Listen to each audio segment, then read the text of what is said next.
পাহাড় প্রেমী মানুষদের একবার না একবার জীবনে অবশ্যই ইচ্ছা জাগে পাহাড়ে ট্রেক করার। ঠিক একইভাবে আমার মনেও ইচ্ছা জেগেছিল।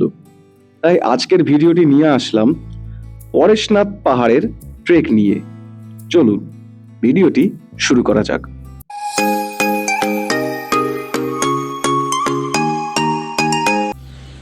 Good morning, welcome to my channel.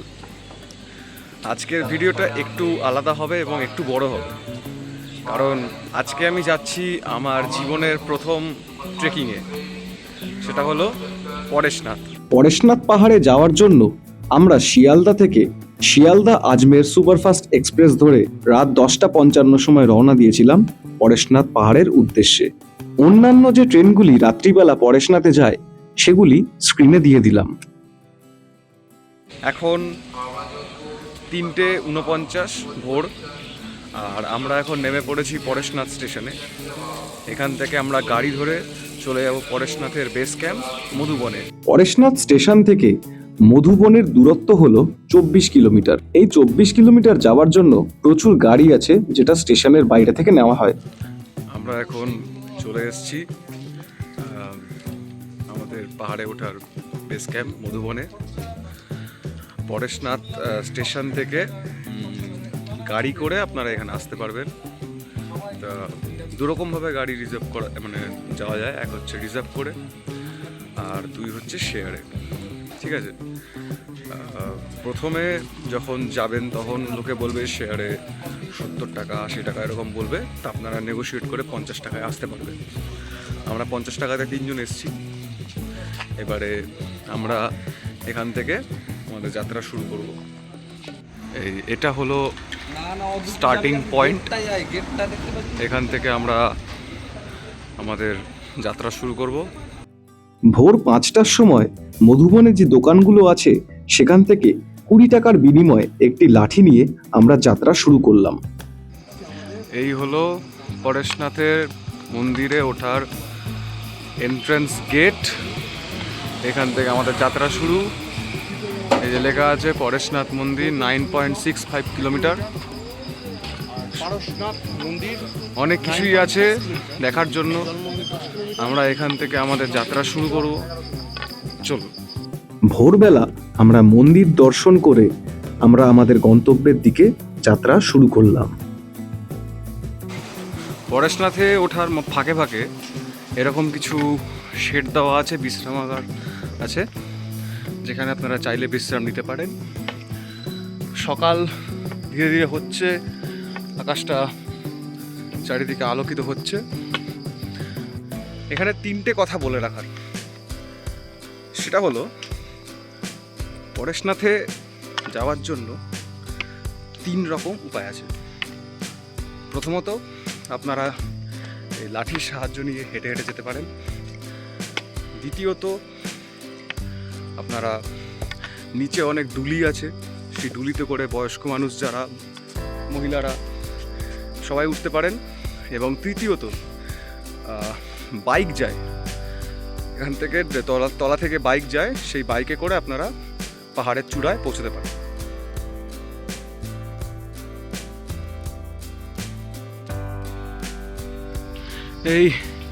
এই পথ দিয়ে আস্তে আস্তে এখানে একটা মন্দির পড়ল। মন্দিরটার নাম হচ্ছে কালীকুট তীর্থধাম। চলুন প্রবেশ করি। কালীকুণ্ড নামের দ্বারা ভগবান পরেশনাথের উপাসনা কেন্দ্র বা মন্দিরকে বোঝায়। এই কালীকুণ্ড তীর্থধামটি জৈন ধর্মের জন্য একটি অত্যন্ত পবিত্র স্থান।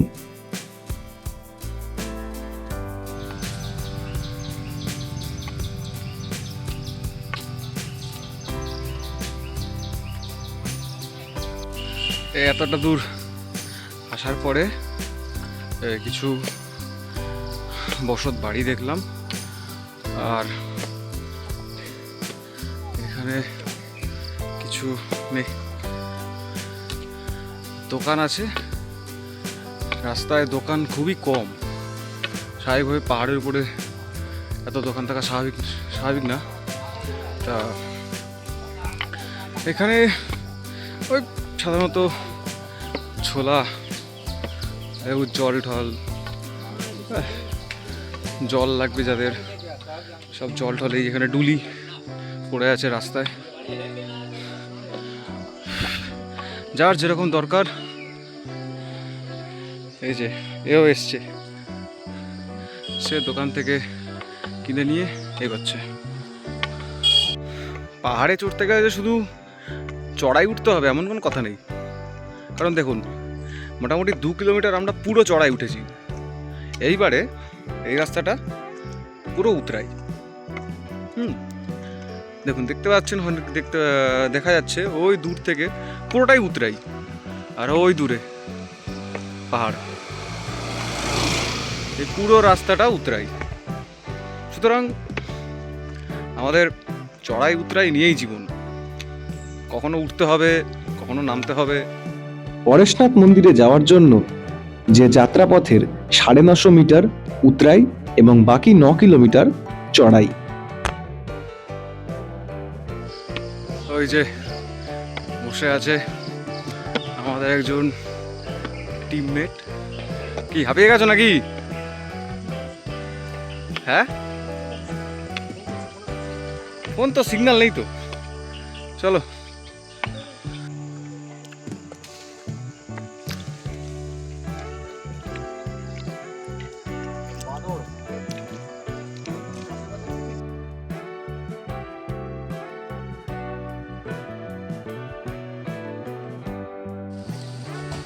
এইখান থেকে দুটো রাস্তা আলাদা হয়ে যাচ্ছে। এটা বাইকের রাস্তা নাকি? হ্যাঁ, এইটা হলো বাইকের রাস্তা, আর এটা হলো হাঁটা রাস্তা। দেখুন বাদর, এই হাই বল। বাবারে বাবারে, রোদ্দুর বেরিয়েছে কিন্তু অতটাও গায়ে লাগছে না। এখন বাজে 6:15, মোটামুটি 3 কিলোমিটার উপরে রাস্তা অতিক্রম করে এসেছি, আর ওয়েদারটা এখনো ফাইন আছে। আজকে দেখছিলাম, মানে গুগলে দেখছিলাম যে বৃষ্টি হওয়ার একটা সম্ভাবনা আছে, কিন্তু এখনো অবধি ওয়েদার পুরো ফাইন। এখনো অবধি বৃষ্টির এখনো অবধি আভাস নেই। ভবিষ্যৎ তো অনিশ্চিত, কী হবে কিছুই বলা যাচ্ছে না। চলুন যাই, মোটামুটি আরও অলমোস্ট 6.5 কিলোমিটার রাস্তা এখনো বাকি আছে। চলুন দেখা যাক, যেতে থাকি। একটু চুপ করে থাকলে পুরো বনের যে নিস্তব্ধতা সেটা আওয়াজ পাওয়া যাবে। চারিদিক থেকে পাখি, ঝিঝি পোকা, সব কিছুর আওয়াজ।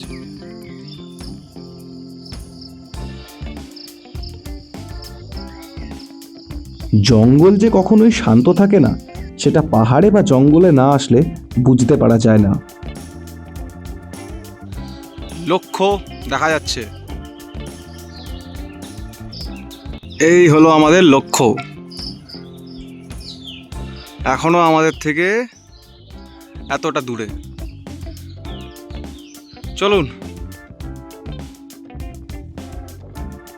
4 কিলোমিটার পথ অতিক্রম করে আসার পরে আমাদের পথে পড়ল গন্ধর্ব নালা। আমরা এই শর্টকাটটা নিয়ে ওই তলা থেকে উপরে উঠলাম, এখানে যাতে এই রাস্তাটা নিতে না হয়, কিছুটা দূরত্ব লাঘব হয়। আমরা মোটামুটি হাফ রাস্তা অতিক্রম করে এসেছি। এখন বাজে 6:52, 7টা বাজে। তা আমি আর আমার দাদা বসেছি একটু এনার্জি নিতে, পেপার বোট। তো বলো কীরকম লাগছে হাফ রাস্তা অতিক্রম করে? ভালোই লাগছে। তো আগে উঠেছে, কেদারনাথে, অমরনাথে গেছে, আমার ফার্স্ট টাইম। তাও ভালোই লাগছে, দেখা যাক পুরোটা গেলে তখন বুঝতে পারবো যে কীরকম কন্ডিশন হয়।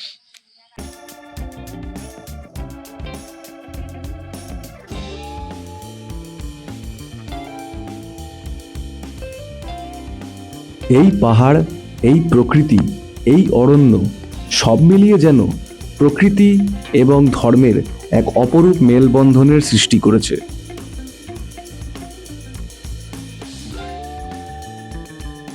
আচ্ছা, একটা কথা বলে রাখি, পরেশনাথের পথে প্রথম 1-2 কিলোমিটার আপনারা মোবাইলের নেটওয়ার্ক পাবেন, ঠিক আছে, কিন্তু তারপরে নেটওয়ার্ক সম্পূর্ণ উড়ে যাবে। সুতরাং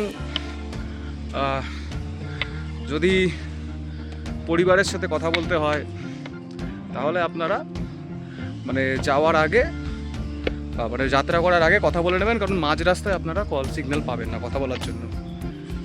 1-2 কিলোমিটারের মধ্যেই সমস্ত সিগন্যাল উড়ে যাবে। বুঝতে হচ্ছে অনেক চড়াই, মোটামুটি হাফ রাস্তা আসার পর থেকে পুরোটাই চড়াই। তা এখন দেখুন পুরো সিঁড়ি বাঁধানো রাস্তা, পুরো এমনি এতক্ষণ ধরে নর্মাল হাঁটা রাস্তা ছিল, এখন পুরো সিঁড়ি ধরা রাস্তা। সিঁড়ি ধরা রাস্তা প্রচণ্ড চড়াই। রেস্ট করে করে যাচ্ছি। আমরা এই রাস্তা দিয়ে হেঁটে এসে এমন একটা জায়গায় পৌঁছালাম, এখানে দুদিক থেকে পরেশনাথ যাওয়া যায়। এই যে রাস্তাটা, এটা সোজা রাস্তা কিন্তু দূরত্বটা বেশি, আর এই রাস্তাটা এটা হলো একটু চড়াই বেশি কিন্তু দূরত্বটা কম। তা আমরা এই রাস্তাটা নিচ্ছি, চলুন। তো বড় বড় লতা চারিদিকে, এটা শর্টকাট নিয়েছি, শর্টকাট নিয়ে যাচ্ছি। দূরত্বটা কম হয় কিন্তু চড়াইটা একটু বেশি।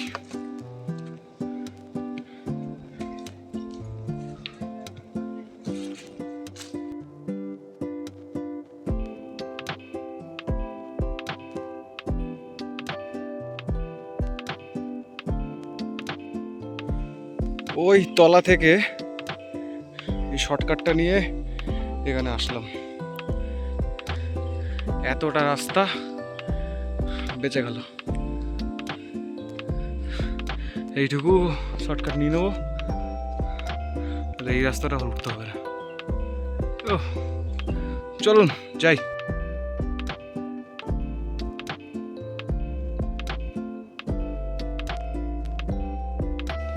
চলে এসেছি, আর একটুখানিক পরেই পৌঁছাবো।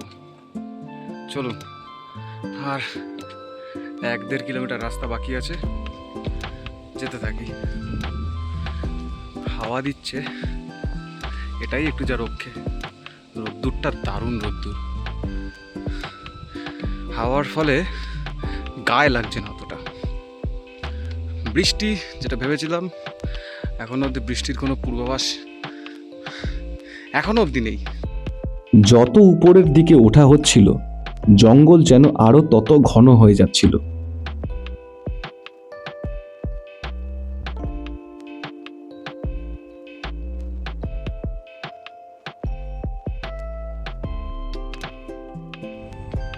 মন্দির আর 1.2 কিলোমিটার বাকি।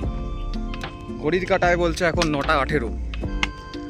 আমরা এখন ফুল এনার্জাইজড।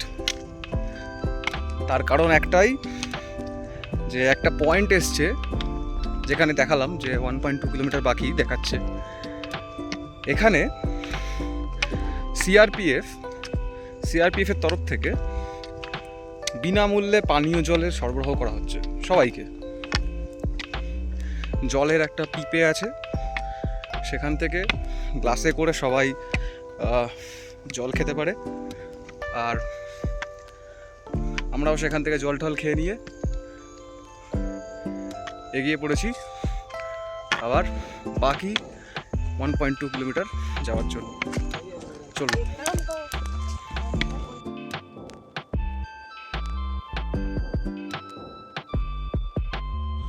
যারা গাড়ি করে আসছেন তাদের জন্য এই অবধি বাইক আসবে, মোটামুটি শেষ 500 মিটার মতো আপনাকে হেঁটেই উঠতে হবে। এই অবধি এখানে সব বাইক পার্ক করা আছে, এই অবধি বাইক আসবে, শেষটুকু আপনার নিজের ক্ষমতার উপরে নির্ভর করে হেঁটে উঠতে হবে। আমরা চলে এসেছি, যত আগে যাচ্ছি তত যেন মনে আরও বল পাচ্ছি। আর দেখুন বাইরের দৃশ্য অসাধারণ, এক কথায় অসাধারণ। কে বলেছে যে সুখ চাইতে গেলে সবসময় টাকার দরকার? আমাদের তো কবি বলে দিয়ে গেছেন যে আমি ক্লান্ত প্রাণ এক, চারিদিকে জীবনের সমুদ্র সফেন, আমারে দুদণ্ড শান্তি দিয়েছিল নাটোরের বনলতা সেন। পরেশনাথ মন্দির এইখান থেকে আর 100 মিটার বাকি। চলে এসেছি মন্দিরের সামনে, এখানে প্রচুর দোকান আছে আশেপাশে। চল যাই মন্দিরে। জৈন ধর্মের 23 নম্বর তীর্থঙ্কর পরেশনাথ দেবের মন্দির হলো এইখানে। কথিত আছে যে পরেশনাথ দেব এই পাহাড়ে উঠেই তিনি ধ্যান করেছিলেন এবং এই পাহাড়েই তিনি মোক্ষ লাভ করেছিলেন। বহু কষ্ট, এতটা ট্রেকিং করার পরে 10 কিলোমিটার হাঁটার পরে পাহাড়ের মাঝখান দিয়ে আসার মধ্যে দিয়ে আমরা চলে এসেছি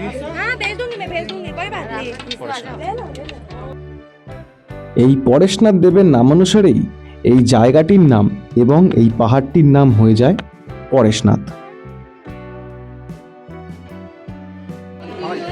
এইখান থেকে এসেছিলাম,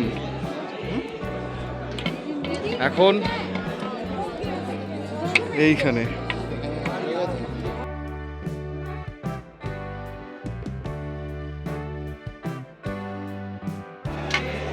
ভিতরে ক্যামেরা অ্যালাউড নয়, তা ভিতরে গেলাম। ভিতরে পরেশনাথ এর মানে আমাদের যে 23তম তীর্থঙ্কর পরেশনাথ, তার পাদুকাদয় আছে। তা আর এটা হলো বাইরের পরিবেশ।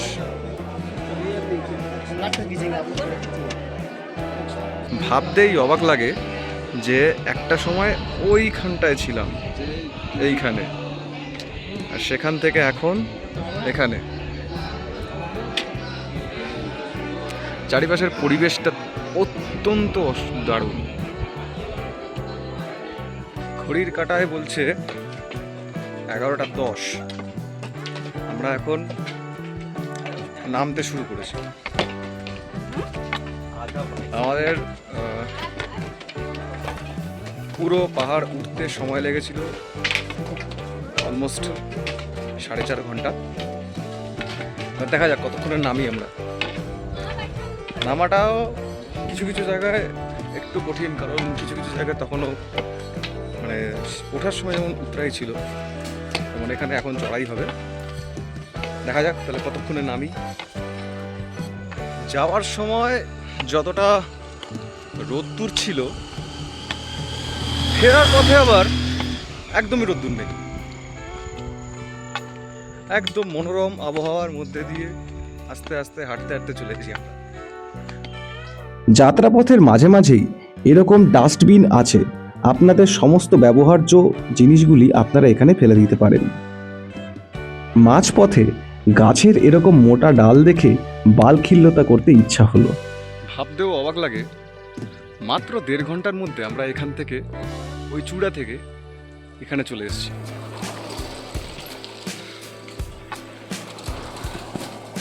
ওঠাটা যতটা কঠিন, নামাটা কিন্তু ততটাই সহজ। উঠতে গেলে প্রচুর পরিশ্রম করতে হয়,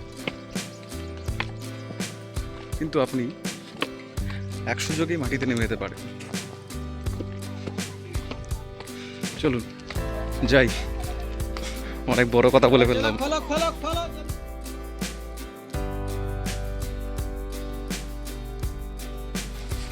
অবশেষে বৃষ্টি হচ্ছে, অনেকক্ষণ ধরে বৃষ্টির পর এখন ফাইনালি বৃষ্টি হচ্ছে। তো বেশি না, সামান্য বৃষ্টি। মানে যেটা দেখেছিলাম যে সেই চান্সটা সত্যি হলো, 40% চান্স ছিল এরকম সময় গুগলে দেখছিলাম, যেটা দেখ ভালোই লাগছে পাহাড়ের মধ্যে বৃষ্টি। একটা ভালোই, বাট আমরা এমনি বসে আছি, হাঁটা আমি একটু রেস্ট করছি এখন শেডের তলায় বসে। বৃষ্টিটা থামলে আমরা এখানে বসে আছে আমার দাদা, বৃষ্টিটা থামলে আবার আমরা এখন যাত্রা শুরু করব। আর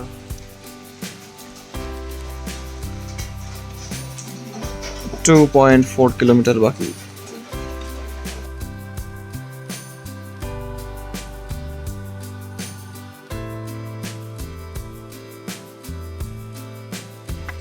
ফাইনালি নিচে নামলাম।